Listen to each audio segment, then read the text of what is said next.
के कहमैया नहीं छुपैहा भैया ए जी रख के कमैया नहीं छुपैहा भैया कलकत्तावे से राखी ले ले अइहा भैया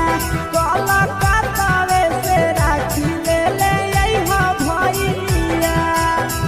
रख के कहमैया नहीं छुपैहा भैया ए जी रख के कमैया नहीं छुपैहा भैया कलकत्तावे से राखी ले ले अइहा भैया कलकत्तावे से राखी ले ले अइहा भैया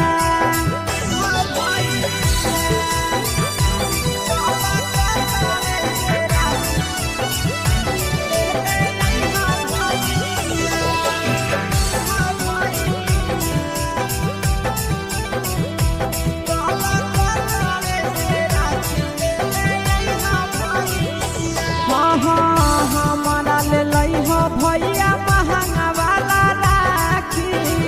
नया डिजाइन के अइलै बोलो हलै साखी हमारा ले लइहा भैया महंगा वाला राखी नया डिजाइन के अइलै बोलो हलै साखी बहिनी के याद ना तोड़ी हा भैया ये जी बहिनी के याद ना तोड़ी हा भैया कलकत्तावे से राखी ले ले अइहा भैया कलकत्तावे से राखी ले ले अइहा भैया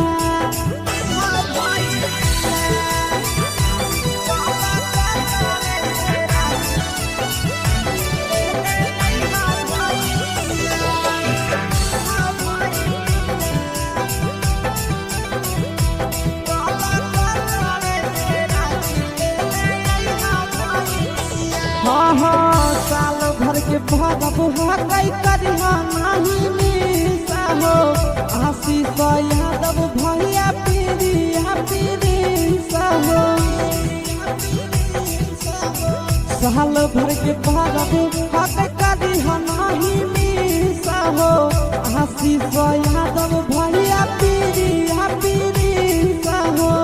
और बेला लेट न करी भैया ये जी नंदन यादव लेट न करी भैया कलकत्तावे से राखी ले ले अइहा भैया कलकत्तावे से राखी ले ले अइहा भैया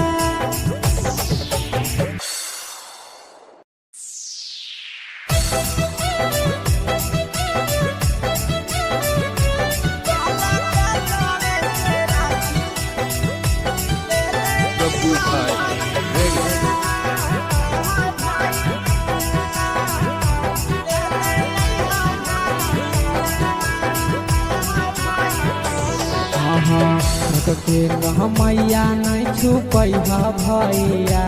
ये जी रख के कमैया नहीं छुपैहा भैया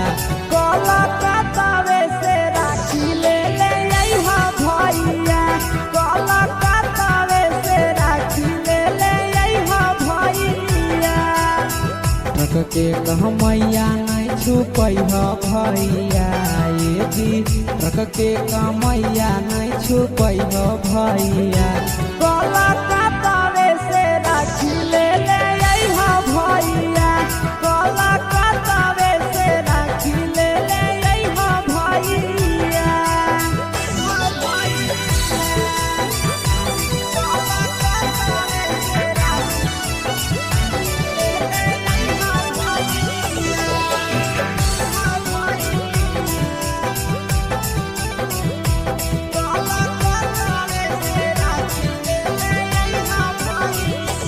हमारा ले लइहा भैया महंगा वाला राखी नया डिजाइन के अइलै बोलो हलै साखी हमारा ले लइहा भैया महंगा वाला राखी नया डिजाइन के अइलै बोलो हलै साखी बहिनी के याद ना ना तोड़ी हा भैया ये दी बहिनी के आस ना तोड़ी हा भैया कलकत्ता से राखी ले ले अइहा भैया कलकत्ता से राखी ले ले अइहा भैया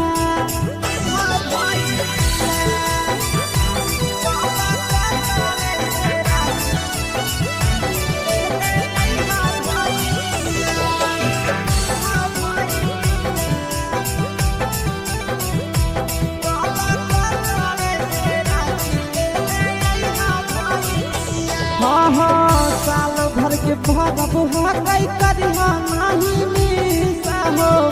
आशीष यादव भैया पीरिया पीरिसा हो साल भर के भरब हकई करिहा नाही मिसा हो आशीष यादव भैया पीरिया पीरिसा हो और मिल बेला लेट न करी हा भैया ये दी नंदन यादव लेट न करी हा भैया कलकत्ता